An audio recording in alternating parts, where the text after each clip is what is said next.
네, 월가에서는 블랙 먼데이 우려가 지속되고 있습니다. 지난 주말에도 이 같은 우려 때문에 다우지수가 200포인트 넘게 급락하는 양상이 나타났죠. 이 블랙 먼데이가 어떤 날이었길래 25년이 지난 지금에도 계속 회자되면서 우려가 제기되고 있는지 자세히 알아보는 시간 가져보겠습니다. 한국경제신문 한상춘 논설위원입니다. 안녕하세요. 네, 안녕하십니까? 네, 블랙 먼데이 우려가 확산이 됐고 또 그것이 현실로 좀 나타나는 그런 주말이었습니다. 블랙 먼데이가 어떤 날인지 저희가 좀 점검해 보죠. 네, 블랙 먼데이는 아시죠? 네. 1987년에 발생했던 증시에서는 그 주가가 대형으로 떨어졌던 이런 문제인데요. 최근에 그 월가에서는 이러한 날짜 여부와 관계없이 블랙 먼데이 얘기가 좀 많이 있었습니다. 네. 기억이 나실지 모르겠습니다는 저도 한 달 전에 골드만삭스가 10일 이내에 주가가 10% 이상 급락한다. 뭐 이런 얘기가 있었습니다는 사실 현실화되지 않았습니다는 그때부터 계속해서 사실 그 블랙 먼데이 얘기가 많이 있었거든요. 왜냐하면 올해, 그러니까 구체적으로 말씀드리면 지난 그 17일 날 사실 블랙 먼데이가 발생한 지 25주년입니다. 미국에서 그 공부하시거나 미국에서 활동하신 분은 보통 미국에서는 어떤 그 기념일이든 특히 안 좋은 계기가 25년 정도 되면 상당히 그 날짜에 대해서 특히 기억하는 이런 얘기인데요. 네. 사실 그런 관행으로 볼 때에는 이 블랙 먼데이가 계속해서 얘기 나온 것이 아닌가 생각합니다. 또 무엇보다도 이 부분에 대해서 사실 그 월가를 비롯해서 미 국민들이 공감대가 얻은 것은 지금 미국의 그 다우지수는 13,500에서 사상 그 최고치 네. 이렇게 육박합니다는 경기는 2분기 성장률이 1.3% 해서 사실 경기에 비해서는 주가가 상당히 높다 보니까 이 거품 얘기 이것에 대해서 쉽게 공감할 수가 있다는 얘기거든요. 네. 그런 것 더해서 지난 주말에 주가가 큰 폭으로 떨어진 것은 다른 대기업의 매출액 감소라든가 이런 게 있습니다는 그런 것이 공교롭게도 이런 심리적인 요인과 맞물려서 주가가 비교적 큰 폭으로 떨어졌다 이렇게 볼 수 있습니다. 17일이 블랙 먼데이가 25주년이 되는 날이었다라고 말씀을 드렸습니다만 정작 월요일은 오늘입니다. 이제 내일 아침이면 뉴욕 장이 어떻게 마감됐는지 확인할 수 있을 것 같은데 추가적으로 급락할 가능성에 대해서는 어떻게 보시나요? 급락 이후에 지금 월가의 분위기 보면 네. 여러 가지 또 언론이라든가 이런 게 분위기를 파악해 보면 일단 투자 심리는 상당히 좀 안 좋다 이렇게 해서 아까 그 조기 기자께서도 말씀하셨습니다는 올해 이번 주에 여러 가지 그 일정이라든가 또 대기업의 그 기업 매출 예상, 수익 예상 보면 그렇게 투자 심리를 개선시킬 만한 그런 요인은 그렇게 예상이 되지 않거든요. 네. 그래서 전체로 보면 투자 심리는 이렇게 어렵지 않겠냐 이렇게 이제 보고 있는데요. 결과적으로 오늘 월요일입니다는 사실 거품 붕괴 여부에서 가장 중요한 것은 역시 미국의 주가가 사실 거품일까 이 여부가 이제 결과적으로 보면 좌우되지 않겠나 이렇게 보고 있습니다. 또 설령 그 거품이라 하더라도 현 통화를 공급하는 버냉키 FRB 의장이라든가 경우에 따라서 넓게 본다면 지금 집권당인 정책 당국자가 지금의 그 거품이 발생하는 문제에 대해서 어떻게 인식할까 하는 두 가지 문제에서 좌우되지 않겠나 이렇게 보고 있습니다. 네. 방금 정책 당국자의 이 거품에 대한 인식이 굉장히 중요하다라고 말씀을 하셨는데요. 버냉키 회장을 비롯한 정책 당국자 입장은 어떻습니까? 통상적으로 보면 거품이 발생하면 네. 사실 경제 여건에 따라서 이 거품을 좀 이렇게 해소시킨다는 것이 과거의 모습이었고 그렇기 때문에 거품이 얘기할 때는 향후 증시에 대해서 상당히 어두운 전망들이 많이 나옵니다는 미국의 현 정책 당국자라든가 버냉키 입장에서는 지난 4년 동안 금융위기를 극복하고 경기를 회복하고 특히 고용 문제를 해결하기 위해서 비정상적인 대책을 추진한 상황이거든요. 근데 지금은 경기가 완전히 회복되느냐, 특히 국민 경제 입장에서 완전히 회복되느냐 하는 측면에서 보면 역시 그렇게 회복되지 못하기 때문에 추가적인 경기 부양의 필요성이 있습니다. 그렇지만은 우리가 이 매크로 사이드, 거시경제 사이드에서 전통적인 그 경기를 부양할 수 있는 이런 정책 소지가 재정 분야든 통화정책 분야든 많이 소진됐기 때문에 지금 상태에서는 부동산 가격이 한풀어 오르고 주가가 올리고 해서 웰스펙트 부의 효과에서 경기를 좀 회복시켜야 되는 이러한 쪽으로 가야 될 가능성이 높거든요. 네. 그런 측면에서는 지금 상태에서 보면 지금 설령 거품이 발생한다 하더라도 미국의 정책 당국자가 추가적으로 경기를 부양시킬 수 있는 전통적인 경기 부양 수단이 적은 상태에서 보면 이 주가 범위라든가 부동산 가격에 대해서는 우호적으로 생각한다 이렇게 보시면 됐습니다. 네. 미 당국의 정책적 입장을 살펴봤는데요. 고용이나 경기 문제가 해결되지 않을 경우에는 양적 완화와 같은 유동성 공급을 지속적으로 벌일 것으로 예상을 하시는지 그 부분도 궁금합니다. 아무래도 그게 이제 자산 인플레 정책 아니겠습니까? 지금 월가에 관심이고 미국의 학계에서 관심이고 또 양 후보 간에 대선을 치르는 양 후보 간에 가장 그렇게 관심이 되는 것이 경기적인 차원에서 자산 인플레 정책입니다.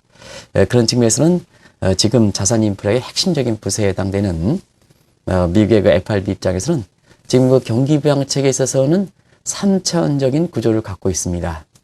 이번에 그 연착청에서도 사실 이 문제가 굉장히 많이 얘기되어 있습니다는 미국 같은 경우는 초저금리 상태를 2015년까지 유지했다. 그래서 사실 기준금리 체계, 소위 경제학에서 얘기하는 인트리 시스템, 기준금리, 정책금리와 시중금리 간의 스프레드를 유지하는 그래서 금융시장의 효율성을 도모하는 이런 인트리 시스템 상태에서 보면 사실 기준금리 유지하는 것은 한국보다는 선진국들이 굉장히 중요하거든요.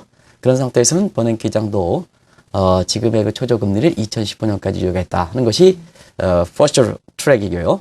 두 번째는 양적 완화를 정체해서 자금을 계속해서 공급하겠다는 것이 세컨드 트랙. 네. 그 다음에 마지막으로 금융과 실물 간에 연계하는 오퍼레이션 트위스트 정책 같은 경우에는 한 번 연장해서 이번 12월 말까지 되어 있습니다는 이번 연준회에서도 이번 선시트 정책에 해당되는 오퍼레이션 트위스트 정책의 연계 문제에 대해서 연장 문제에 대해서 다시 한번 검토가 이루어지지 않겠냐 생각하는데요. 마찬가지로 지금 퍼스트 트랙은 금리 유지, 그 다음에 세컨드 트랙은 양적 완화, 스로 트랙은 사실 오퍼레이션 트위스트 정책인데 지금 가장 는 자산 인플레적인 측면에서는 양적 완화 정책과 관련돼 있다. 그래서 지금은 그렇습니다. 과거에는 1차, 2차, 3차 뭐 이렇게 하지만 앞으로는 4차, 5차 계속해서 나올 수가 있습니다. 근데 4차, 5차라는 것을 얘기할 수가 없습니다. 네. 왜냐하면 무기한 양적 완화 정책을 취하기 때문에 그래서 자산 인플레 관련해서는 버냉키 장이 상당히 우호적으로 생각하고 있다 이렇게 보실 수 있습니다. 제로금리나 양적 완화 같은 정책이 의도대로 효과가 나타나면 괜찮겠지만 그렇지 않을 경우에는 많은 부작용을 낳을 수 있다라는 비판의 목소리도 커지고 있다고요. 네, 당연히 이 구조 문제가 발생한 상태에서 이 자금을 계속해서 주면 그게 계속해서 사실 그 좋은 약이 될 수 있고 나쁜 약이 될 수가 있습니다. 그런데 지금까지 이렇게 보면 나쁜 약 측면에서 많이 돼 있는 이런 상태다 이렇게 보실 수 있습니다. 근본적인 시스템이라든가 경제 구조 문제라든가 경제 주체와 정책 당국자의 어떤 신뢰 문제라든가 이런 문제가 개선되지 않고 계속해서 돈을 제공할 때는 사실 그 비상 대책에 있어서는 그런 측면을 인식한다 하더라도 경제가 의도됐던 효과가 나타나지 않을 때는 부작용 측면에서 많이 된다 이렇게 볼 때 있는데요. 환자한테 계속해서 약을 주면 결국 그 약을 받아낼 수 있는 체력이 없을 때는 그 환자를 더 부식시키는 겁니다. 그런 측면에서는 미국의 경제 구조의 부실화 문제, 이 문제가 지금 많이 나오고 있고요. 그 다음에 역시 그 돈을 많이 풀면 이것이 호딩돼서 통화 승수라든가 통화 유통 속도가 돈이 돌지 않기 때문에 지금 부작용이 나타나지 않지만 돈이 돌기 시작하면 물가라든가 자산의 어떤 인플레이에 따른 소득의 불균형 문제 이런 게 굉장히 심하게 나올 수밖에 없거든요. 그래서 최근에 학계라든가 월가를 중심으로 해서 사실상 이러한 자산 인플레 정책에 대해서 강한 비판이 나오고 있다고 볼 수 있습니다. 네. 그래서인가요? 이제 보름 앞으로 다가온 대선이 굉장히 많은 반응을 얻고 있고 또 그 결과에 따라서 많이 엇갈릴 것으로 예상이 되고 있습니다. 롬니 공화당 후보도 거품에 대한 우려를 계속해서 얘기를 하고 있죠. 상당히 많이 얘기하죠. 네. 역시 공화당 입장대로 강하게 얘기하고 또 이 문제에 대해서 강하게 비판하는 것이 오바마 대통령의 경제정책의 실패 문제와 관련되어 있기 때문에 강하게 비판한다 이렇게 보실 수 있습니다. 그래서 전반적으로 보면 돈을 공급하는 문제, 또 경기에서 보면 제대로 시스템이라든가 그 다음에 시장 경제의 원리를 프라이스 메커니즘을 복구하기 전에 계속해서 재정 사이드든 통화 사이드든 돈을 공급하는 것에 강하게 비판하고 있다 이렇게 보시면 되는데요. 네. 뭐 아시겠습니까? 재정 정책 측면에서는 로커브 독턴을 취해서 재정 적자는 긴축을 해야 된다 하는 입장을 계속해서 강구하고 있죠. 그리고 버냉키 장은 그렇습니다. 이게 공화당에서 임명한 사람이거든요. 이 공화당에서 임명한 사람인데 사실 이 버냉키 의장의 양적 완화 정책에 대해서는 롬니 공화당 후보가 강하게 비판하고 있습니다. 이것이 지금의 사실상 경제적 측면에서 국민 표심을 좌우해서 오바마 대통령과 롬니 후보 간의 가장 핵심적인 이러한 쟁점이 되고 있는 것이 바로 자산 인플레 정책이다. 이렇게 이제 보시면 되겠습니다. 네. 일부에서는 국내 증시도 많은 영향을 받을 것으로 예상을 하고 있습니다. 이 문제에 대해서는 어떻게 생각하시나요? 우리나라도 코스피 지수 모르겠습니다. 시청자분 굉장히 죄송합니다는 우리 경제 여건에 비해서는 지금 1900대 가는 우리 코스피 지수 비교적 괜찮은 주가 수준입니다. 우리 경제 성장률 올해 2.5% 정도 이렇게 떨어지는 상황이기 때문에 2.5%면 우리가 경기 상황을 파악하는데 글로벌 사이드에서 가장 지금 많이 활용하는 것이 오큰 룰에 의한 GDP 갭으로 이렇게 많이 하는데요. 김정일 총재께서 가장 많이 인용하시는 용어가 되실까 아닌가 생각합니다. 그런 측면에서는 한은에서 나온 우리에게 잠재 성장률이 지금 3.7% 정도 내연전 감안해 볼 때 올해 우리나라의 성장률을 예상 기간대로 2.5% 간다면 사실 실제 성장률과 잠재 성장률을 뺀 소위 GDP 갭이 마이너스 1.2%포인트의 디플레 갭이 발생한다는 얘기거든요. 그러면 경기는 이렇게 안 좋은데 왜 이렇게 주가는 좋을까 하는 측면에서 사실상 미국과 마찬가지로 주가 거품에 대한 인식은 어느 정도 있다 이렇게 보시면 되겠습니다. 네. 그러나 미국과 다른 것은 미국은 다우지수 30 종목이거든요. 한국 같은 경우는 종합주가 지수입니다. 그렇기 때문에 지금처럼 기업 간 양극화, 그래서 좋은 기업은 몇 개 기업만 잘 가고 나머지 기업은 안 가는 이런 데서는 종합지수의 함정에 대표지수의 함정에 걸리는 이런 상황이거든요.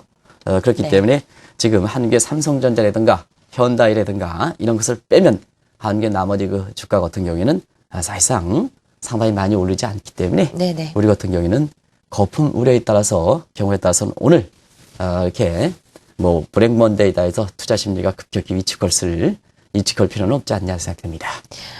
월가에서 블랙 먼데이 우려가 계속해서 제기되고 있습니다. 25년이 지난 지금에도 왜 이야기가 나오고 있는지, 현재 체감 경기와 주가 간의 괴리는 어느 정도 되는지에 대해서 자세히 알아봤습니다. 한국경제신문 한상춘 논설위원이었습니다. 말씀 고맙습니다. 네, 맞습니다.